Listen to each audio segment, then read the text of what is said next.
Bonjour à tous, je suis Gilles Manciot, je venais vous saluer aujourd'hui. J'espère que vous passez une bonne journée. Nous sommes samedi.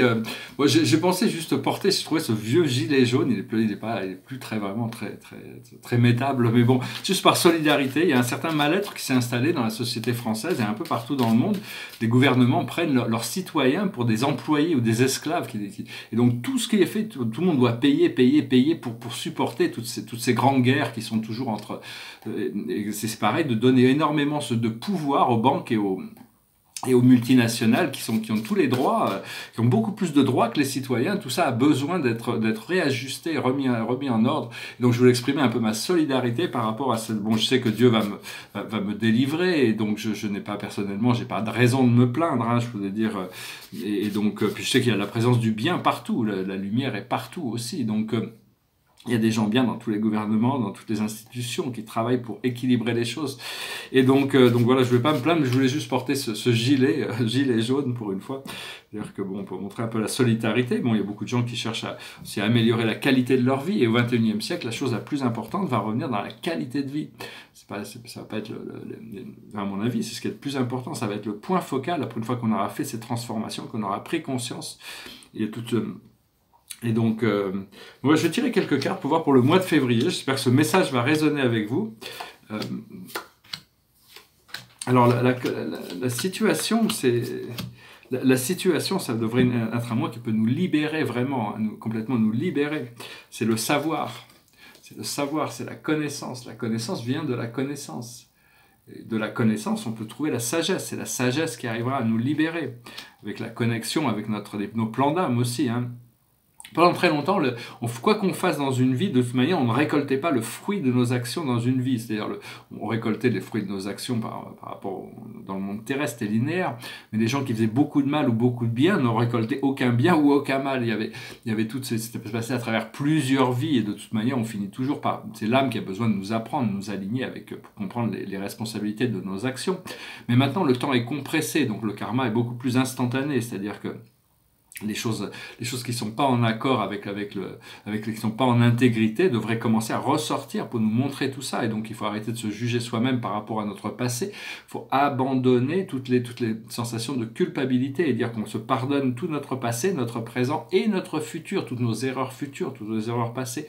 Il est inutile de transporter avec nous tous ces jugements et culpabilités pour pouvoir nous libérer et nous concentrer sur l'abondance qu'on a besoin on a besoin de connecter avec ce bien-être, avec cette abondance. Ce qui tourne autour de la situation, c'est la potentialité. Il y a toutes sortes de potentiels. Ce qui est potentiel, on doit le rendre actuel. Donc il faut essayer d'avoir le plus de confiance possible. Des fois, je me dis, je trouve, peu importe ce que je demande, je le reçois pas. Peu importe ce que je fais, j'y arrive pas. Et donc, mais bon, il y a un moment donné, je sais qu'il y a un timing divin, c'est-à-dire que le temps est fait que c'est le moment que les choses se manifestent. Et donc les choses arrivent quand c'est le moment. Ce que l'on voit devant nous, dans notre conscience, ce qui va se présenter devant nous, c'est la sérénité. La sérénité, c'est assez exceptionnel. C'est vraiment, c'est d'arriver à lâcher, c'est l'état d'immobilité aussi. C'est l'état d'immobilité. Et l'agitation, c'est le contraire de l'agitation, hein, la sérénité. Et donc, c'est d'arriver à connecter avec cet état de pureté, cet état de sérénité, d'immobilité. On a besoin d'être parfait pour ça, hein. Il suffit de pouvoir respirer et lâcher prise sur les choses. Ce que l'on a dans notre subconscient, notre passé lointain, c'est la réussite. On a déjà atteint ça, on a déjà travaillé, on mérite ce que l'on a demandé. Là où on en est, c'est le réconfort. On est arrivé, il y a un travail intérieur, on essaie de se réconforter, il faut se réconforter. J'espère bientôt pouvoir dormir sur mes deux oreilles, pouvoir me libérer de toutes ces petites choses du monde terrestre, et petites choses quand même qui sont des conditions qui sont pas agréables. Et donc je voudrais arriver à un état où je peux trouver la paix, l'équilibre, l'harmonie dans ma vie, pouvoir vivre de ma peinture, tout au moins de pouvoir me sentir que bon, il y a quand même un peu de. Je vais d'ailleurs un peu discuter à la fin de cette vidéo du fait que la France ne s'occupe pas du tout de ces artistes, parce que je sais que ça va changer, peut-être pour moi, tout au moins, mais enfin, la politique culturelle en France est complètement décadente par rapport à beaucoup d'autres pays européens, à l'Amérique et tout ça. Enfin bon, j'ai quelques exemples hein, quand je suis arrivé ici.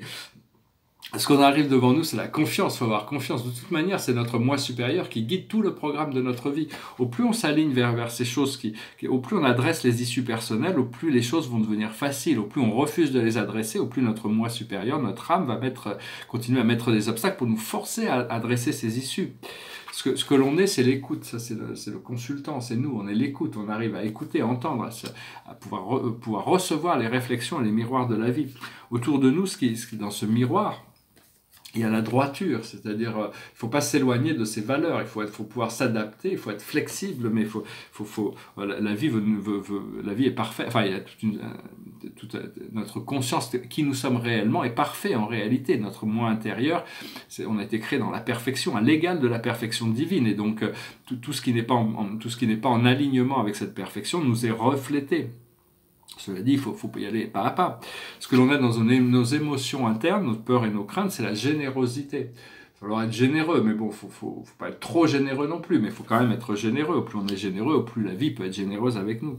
Et l'aboutissant, c'est le bonheur. Le bonheur, c'est un état d'être. C'est pas quelque chose. Bien sûr, il y a des choses qui nous apportent le bonheur. Il faut savoir quelles sont ces choses qui nous apportent le bonheur. Il faut savoir que bon, c'est pas juste c'est bien d'être serein, c'est-à-dire d'arriver à choisir d'être heureux malgré les circonstances, ou avec quelles que soient les circonstances. Seulement, on sait qu'il y a des choses qui nous apportent le bonheur plus que d'autres. Hein, donc c'est le tableau derrière moi, c'est une scène. Je vais montrer aussi, il y a mon tableau, on peut montrer de Vincent Van Gogh qui avance quand même pas mal. Hein. Il est pas mal, déjà, je trouve, il me peut-être encore quelques détails. C'est un portrait, un tribut à Vincent Van Gogh. Et puis ça, c'était un autoportrait, finalement, il est rentré dans les codes 001, 0110. Donc je ne sais pas encore, je vais peut-être revenir sur un autoportrait, ou alors c'est la dissolution de la forme pour rentrer dans cette flamme sacrée. Donc il faut essayer de faire la paix avec le moment présent, hein, de rester dans la pureté, dans l'immobilité, au-delà des croyances, parce que on a une sorte de croyance et de conditionnement sur le passé. Faut essayer de lâcher prise là-dessus et demander à la vie que la vie soit gracieuse, que la vie soit harmonieuse, de se synchroniser avec le moment, appeler l'harmonie pour essayer de résoudre et demander à ce que toutes les situations de la troisième dimension, situation de la vie terrestre, soient résolues harmonieusement. Il y a énormément de chaos actuellement dans la scène mondiale, la scène politique. Enfin, on se demande, est-ce que je me trompe peut-être, est-ce que l'humanité mérite de continuer à vivre, ou est-ce qu'ils veulent vraiment s'autodétruire dans un clash nucléaire où tout le monde est détruit, tout le monde part. À ce moment-là, bon, l'humanité serait remplacée par une autre espèce plus respectueuse de la planète, mais enfin, on a toujours l'espoir de voir que bon, on est là quand même, on va pouvoir ascensionner. Quoi qu'il se passe, de toute manière, le corps physique n'est qu'un véhicule, donc il faut pas s'inquiéter, mais enfin, on veut continuer quand même. Le fait que les États-Unis décident de repartir dans une guerre froide avec la construction nucléaire, mais c'est de la folie. Enfin, moi, en tant que pacifiste, hein, de toute manière, je dois forcément toujours encourager vers cette paix. Il y a toujours des moyens autres que la guerre, la brutalité et la violence. Et c'est ce qui coûte le plus cher. Hein. Tous les gouvernements, les plus grosses dépenses de tous les gouvernements, pratiquement, c'est la dépense pour la guerre. Et ces guerres, c'est jamais pour la défense de l'orphelin. Hein. C'est toujours par rapport au pétrole, par rapport au gaz, par rapport à l'uranium, par rapport à toutes ces choses. C'est toujours des enjeux commerciaux, quoi qu'on puisse nous dire dans les médias. Donc il faut prendre conscience que ces guerres coûtent cher, mais c'est pour défendre des intérêts corporatistes, c'est pas pour défendre les citoyens. Hein. Donc je ne suis pas là pour me plaindre non plus. Hein. Je sais qu'on vit dans un monde qui est comme ça, hein, de toute manière. Là, mais malheureusement, la violence, la brutalité n'est pas quelque chose de nouveau sur Terre. Mais bon, on devrait arriver dans un âge où on peut accepter quelque chose d'autre, où on a plus de respect pour nous-mêmes, pour les autres, pour la planète. Parce que le monde peut apparaître très méchant, hein, lourd et méchant le monde, hein, c'est-à-dire que par contre à partir du moment où on se tourne on revient au cercle, on revient à se mettre dans un cercle, on retourne on peut arriver à se connecter avec cette flamme sacrée à l'intérieur de nous, on peut arriver à modifier tous ces paramètres pour arriver à c'est Gandhi qui disait, si vous voulez changer le monde, changez-vous vous-même, le monde changera avec vous. Ça l'a pas empêché d'être assassiné, mais enfin bon, disons qu'on a quand même ce pouvoir. Il vaut mieux vivre avec ses principes que se compromettre dans des choses négatives, hein, de toute manière. Et donc, faut pas avoir peur de la vie, hein, de toute manière. La vie, ça, on ne fait que passer ici, c'est très très court. Et parce qu'en réalité, ce que l'on recherche, c'est de trouver la liberté qui nous permet de nous amuser. Cette année devrait être je voulais rester léger, je m'excuse, j'aurais peut-être pas dû parler de toutes ces choses un peu lourdes, mais ce qu'on veut, c'est pouvoir s'amuser, c'est pouvoir être libre, c'est pouvoir redevenir comme un enfant, pouvoir profiter de la vie, voir la vie comme une célébration, avec gratitude, avec joie, avec bonheur. Personnellement, j'ai un peu perdu ça depuis une dizaine d'années, là, depuis que c'est un peu comme ma situation en France, depuis que je suis ici, là, c'est bien. Donc maintenant, ça revient. J'ai vraiment envie de réactiver ça. Je prie Dieu pour qu'il puisse me libérer de toutes ces limitations. Parce que ce que l'on cherche, c'est de devenir plus, attirer tout ce que l'on a besoin pour pouvoir profiter de la vie, pour pouvoir être dans la gratitude. Et il n'y a aucune raison. La vie, il y a assez de ressources naturelles pour que tout le monde puisse vivre dans la richesse et l'abondance. C'est juste une question peut-être de redistribution, d'harmonie. Encore une fois, on est tous ces programmes financiers qui créent des trilliards et des trilliards et des trilliards et des quintrilliards et des 6 trilliards, mais c'est des choses qui n'existent que dans la tête des gens de la finance. Ils se changent des papiers, ils ont les marchés spéculatifs et tout ça, ça n'existe pas et ça ruine l'économie réelle qui est l'échange de biens et de services. Et ces biens et services sont de plus en plus, les multinationales n'ont pas de scrupules à servir leurs propres biens aux dépens des consommateurs. Il y a toujours de gens qui luttent aussi pour défendre les droits des consommateurs. Je suis juste. Donc, ce qu'il faut, c'est devenir gentil avec nous-mêmes, arrêter et arrêter le karma, si possible, faire mettre une fin à tout le karma. Il faut apprendre à pardonner, se pardonner soi-même, le passé, le présent, le futur, toutes les mémoires. Et le pardon, c'est vraiment un super pouvoir. C'est un super pouvoir, et donc on arrive à le pratiquer de plus en plus. Je voulais parler aussi des addictions. Là. Il y a tout le monde des addictions, il y a toutes sortes d'addictions. Les gens qui croient qu'ils n'ont pas d'addiction. En réalité, tout le monde a une forme ou une autre, toutes sortes d'addictions. Et donc ces addictions viennent généralement, c'est quelque chose d'inconscient, et ça vient de jugements sur nous-mêmes ou des choses à l'intérieur de nous-mêmes qui nous révoltent. Et donc on choisit ça parce donc c'est avec le pardon sur soi-même qu'on arrive. Il faut les gérer un moment à la fois. Ces choses doivent se gérer, mais savoir, par exemple, pour prendre l'exemple du tabac. En réalité, quand on a envie de tabac, c'est pas notre corps qui nous informe qu'on a envie de tabac. C'est juste un poison, c'est notre corps qui nous informe qu'il y a un poison mortel qui a envahi notre corps. C'est pour ça qu'on est mal et donc il faut le temps qu'il s'évacue. Aussi savoir qu'il y a des entités astrales qui se nourrissent de ces énergies, donc elles viennent se nourrir. Mais si on les empêche de se nourrir, si elles restent avec nous, elles savent qu'elles vont mourir de faim, donc elles vont s'en aller éventuellement. Donc si on arrête de nourrir une addiction, elle finit par s'en aller, c'est inévitable. Et donc, parce que Dieu sait tout, Dieu comprend nos forces et nos faiblesses, il comprend toutes les choses, et donc malgré ça, il a la nécessité de nous éduquer. Et donc, ce qu'il faut, c'est il faut se pardonner à soi-même, même quand on fait des erreurs, même quand on retombe, ce qu'il faut, c'est arriver à se relever et recommencer. Si vous voyez quelqu'un tomber, plutôt que vous moquer de quelqu'un qui tombe, c'est mieux de lui tendre la main pour l'aider à se relever. C'est pas moins bon, ça Mais bon, après ça, chez chacun est à son niveau, parce que l'erreur est humaine et donc le pardon est divin. Donc c'est vraiment, c'était un proverbe qui est quand même assez sensé sur ce, parce que s'il y a un jugement à faire, la présence je suis sait qu'est-ce qui a besoin comment et quand, comment et quel est le niveau du jugement qui a besoin d'être appliqué sur les gens qui sont dans les erreurs. Par rapport à toutes les situations terrestres, personnellement, j'ai trois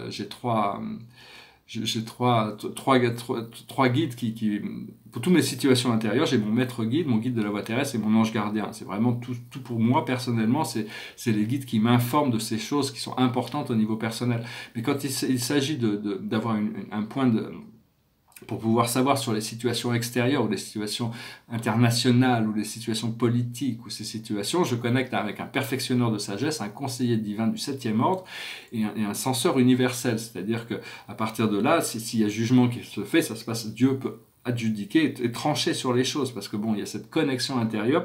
C'est pas encore complètement, je suis pas encore complètement avec mon alignement dans ma présence suffisamment pour pouvoir, mais enfin j'ai déjà cette connexion, c'est des conseils intérieurs, c'est les plus hauts conseils un perfectionneur de sagesse, 1 à 7 conseillers divins et un censeur universel. Ça représente le plus haut corps législatif de l'univers. C'est comme si, quand le censeur parle, c'est comme si Dieu avait parlé. Les choses changent. Donc là, on s'approche d'un moment de jugement. J'espère que ça va se passer doucement. Hein. On ne veut pas que ça se passe trop vite, mais on veut quand même que ça se passe assez rapidement. On veut que les voiles tombent pour que les gens puissent prendre conscience et qu'on arrête toute cette folie du monde terrestre. Ce qui permettra aux gens d'enlever ces gilets jaunes. Comme ça, on pourra se relaxer, on pourra commencer à profiter de la vie tous ensemble. Ce que l'on cherche, c'est le salut, et le salut est atteignable. Ce qu'il faut, c'est s'aligner avec la loi divine, la loi de l'un. Et donc, ça, tous les jours, on doit y travailler.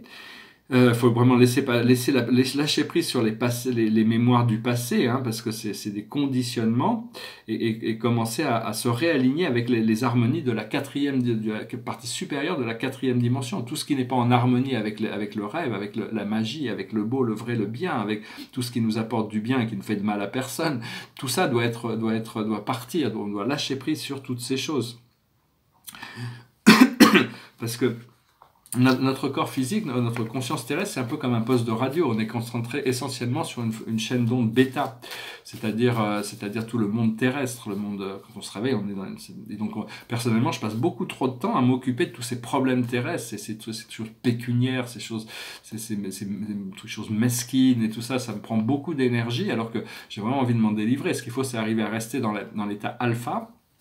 C'est un état qui est beaucoup plus concentré sur l'intérieur. Bon, j'y arrive quand même, parce que ça fait longtemps que je travaille dessus, de pouvoir revenir en état alpha. C'est un état de sérénité, de paix, qui est à la fois concentré sur le centrage intérieur, et qui arrive quand même à pouvoir percevoir les choses, les réalités du monde terrestre extérieur. Après ça, dans la méditation, on arrive en θ et on arrive en delta, c'est-à-dire dans des beaucoup plus profondes.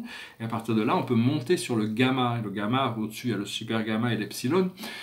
Sont des états d'hyperespace, de conscience beaucoup plus puissante, beaucoup plus avancée. Donc il faut arriver à comprendre qu'il faut, des fois, il faut arriver à déconnecter avec cette chaîne de fréquence. C'est comme si notre poste de radio ou de télévision n'avait qu'une seule chaîne. Cette chaîne qui est en noir et blanc d'ailleurs, c'est la chaîne du monde terrestre. Cette chaîne en noir et blanc, donc éventuellement on commence à arriver à voir les gris, il n'y a pas de noir et blanc, il n'y a plus que du gris, et puis éventuellement on voit les couleurs. Mais on sait qu'on commence à prendre conscience qu'on peut se connecter à des chaînes bien supérieures, même si on ne peut pas rester connecté à ces chaînes de la 5e dimension, 6e, 7e, 8e, 9e, 10e dimension, toutes ces 10 fréquences supérieures. On ne peut pas forcément rester au départ connecté tout le temps. On peut déjà tourner notre conscience vers ces plans d'existence. Donc il faut vraiment apprendre à se relaxer, à dormir, se relaxer, prendre du repos, trouver des manières d'enlever le stress en nous pour trouver cette paix intérieure, cette sérénité. C'est un peu froid à monter, mais voilà, j'espère que ce message aura été intéressant pour vous. Je voulais venir, je ne veux pas me plaindre, je crois que j'ai enlevé ça pour ma vidéo en anglais, parce que je ne suis pas très très confortable dans j'avais envie de chanter l'opportuniste de Jacques Dutronc, mais je trouvais que c'était peut-être pas trop approprié quand même. Pourtant c'est une chanson très drôle. La plus haute sagesse pour nous aujourd'hui, c'est l'Asie, c'est le samadhi, c'est l'état, quand on dort, on est dans l'état de samadhi, dans l'état de pure sérénité, on retourne au nirvana, hein, donc c'est arriver à obtenir cet état de pleine conscience en état éveillé. La sérénité et la lucidité, c'est l'état du Bouddha. Ce que l'on doit comprendre, c'est les persécutions et les inquisitions. Il faut arriver à se déconnecter, il faut arriver à trouver notre liberté à l'intérieur de cette matrice sombre, cette matrice fantôme. Parce que l'univers nous prépare cette libération collective, mais dans l'attente, il faut trouver les moyens d'abandonner aussi, parce que des fois, on aurait pu même accepter, on a été tellement soumis à cette matrice sombre pendant très longtemps, tous ceux qui essayaient d'apporter la vérité, parce que bon, par exemple, il y a eu l'Inquisition quand même, hein, l'Inquisition, pendant des siècles, on torturait les gens parce qu'ils n'étaient pas d'accord avec le dogme du Vatican quand même, mais bon, on n'a jamais entendu le Vatican s'excuser pour ça, hein, donc, faut quand même, et on a tous passé dans nos vies passées, on a tous gardé des mémoires sur ces persécutions et cette Inquisition, et donc quelque part, on doit guérir ça, on doit lâcher prise, et on doit se tourner vers cette joie, ce bonheur, cette liberté. Et donc, ce que l'on doit faire, c'est la chevalerie. On doit être fort, on doit porter notre armure, notre bouclier, notre épée de lumière qui nous permet de trancher dans les situations, garder nos valeurs, défendre ces valeurs. Et l'aboutissant, c'est les arts. C'est les arts. Les arts, c'est un côté salvateur. C'est-à-dire que, je vais parler un petit peu, en France, on ne s'occupe pas trop des artistes. Quand je suis arrivé en France, j'ai essayé de taper à toutes les portes. Heureusement, j'ai ratissé beaucoup plus large, j'ai envoyé plein de dossiers dans le monde entier. Je pense que c'est grâce à ça que je vais pouvoir être libéré aujourd'hui. Mais Quand je suis arrivé ici, c'est pour dire, c'était d'abord j'étais voir au musée des Beaux-Arts, on m'a expliqué que j'étais pas assez gay, parce que bon, il y avait des shows de jeunes gens qui se masturbent et tout, bon, très bien, bon, je sais pas. Deuxièmement, après ça, j'ai été à l'Artothèque, pendant 8 mois, j'ai laissé mon dossier, je suis passé une fois par semaine pendant 8 mois, ah non, pas le temps de le voir, bon, je l'ai récupéré, après ça, je suis parti au FRAC. Au FRAC, c'est un institut qui a de l'argent public, qui reçoit des centaines de milliers, si ce n'est des millions d'euros d'argent public tous les ans. Et là, on m'a expliqué que si j'étais sénégalais, marié avec une Suédoise et que j'habite en Australie, mon art pourrait les intéresser. Mais étant français, aucun intérêt. Alors, ce qu'ils montraient, ce qu'ils avaient acheté quand même, c'était des têtes d'animaux morts avec du sang qui coulait sur les murs. Après ça, au deuxième étage, je sais plus ce qu'il y avait. Au troisième étage, ils ont quand même des grandes galeries, ces gens-là. C'était 3 grandes photos d'un Suédois. C'était un homme nu dans la nature avec un gant avec des gants pour les vaisselles qui se masturbait devant un lapin et qui éjaculait sur le lapin. Excusez-moi, pour pas être un peu cru, mais c'est les investissements du FRAC ici qui avaient mis des centaines de milliers d'euros dans des achats de photos comme ça de cet artiste. Et donc, pour moi, c'est vraiment mais c'était pervers, quoi. C'est de donner du pouvoir, de l'argent public à des gens pour acheter des choses comme ça. Alors, je sais pas, il y a peut-être des FRAC qui investissent dans des choses sensées, mais en tout cas, ils achètent pas d'art français. Alors que tous les autres pays, comme quand j'étais aux États-Unis, j'ai vendu des dizaines, des centaines d'œuvres d'art. Mais c'était beaucoup plus difficile pour moi parce que j'étais français. Et donc, étant français, ils vont d'abord prioriser l'achat d'artistes américains. Si on va en Belgique, les Belges vont acheter de l'art belge, les Allemands vont acheter de l'art allemand, les Anglais vont acheter de l'art anglais parce ils ont conscience que leurs artistes, il faut occuper. Les Hollandais vont acheter de l'art hollandais. Donc, j'espère ne pas avoir à m'exiler de France parce que si je peux pas vivre de ma peinture en France et que je veux que mon art est universel, je vais peut-être devoir m'exiler, à moins que les portes se s'ouvrent ici, parce que je sens quand même que Paris, il y a quand même une possibilité de changement. Donc en France, on a inventé cette idée, on n'est pas prophète en son pays, mais bon, il y a vraiment qu'en France que ça se passe comme ça. Il y a pas c'est vraiment la culture, c'est Johnny Hallyday, la culture française et la Star Academy. Et donc, par contre, au niveau de la peinture, c'est vraiment parce que non, on voit pas très bien le tableau. C'est un grand tableau, c'est une grande scène. Donc, enfin bon, je pense que donc j'ai recommencé à connecter avec des anciens clients. J'ai repassé plein de coups de fil. J'espère trouver des nouveaux clients, des gens pouvoir commencer, même si je les vends beaucoup moins cher que ce que je pourrais espérer. Au moins commencer à pouvoir réactiver un petit peu mes flots de connexion. Donc voilà, je vais montrer mon gilet jaune et puis voilà, pas me plaindre, mais bon, un petit coup de gueule par rapport à tout ça, parce que bon, c'est quand même pas, on devrait pas. J'étais aussi à la mairie. Alors on m'a dit, voilà, tout l'argent public passe à travers cette fondation. Allez voir ces gens. Alors je vais les voir, ils avaient un magnifique espace et tout. Leur art, c'était une table avec des chaises, avec des verres d'eau dessus.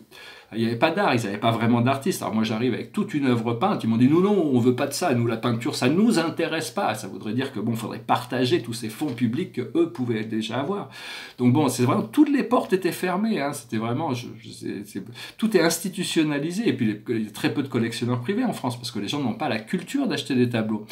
En Angleterre, en Allemagne, en Belgique, les gens, c'est complètement dans la culture des gens des classes moyennes ou moyennes supérieures d'acheter de la peinture.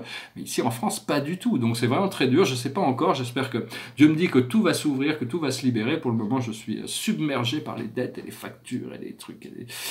Donc bon, je prie. J'espère que il va y avoir quelque chose qui va se passer. De toute manière, ma vie m'appartient pas vraiment. Je suis soumis à cette présence intérieure et donc je suis ça. Et donc je ne peux avoir que de la gratitude pour la libération qu'on me promet, qu'on me montre, qu'on me dit. Mais enfin, si ça doit se passer dans 10 ans, j'aurais peut-être plus envie de faire tous ces projets dans 10 ans. Hein. Il faut que ça se passe quand même assez rapidement. Pareil pour mon livre. Sinon, je vais devoir trouver un moyen de vivre. Je sais pas, aller vendre des glaces sur une plage de Thaïlande. Hein. Je préfère, on va voir, hein, de toute manière. Donc voilà, je vous remercie, je vous salue, je vous souhaite une excellente journée. Puis je vous dis à très bientôt. Namasté.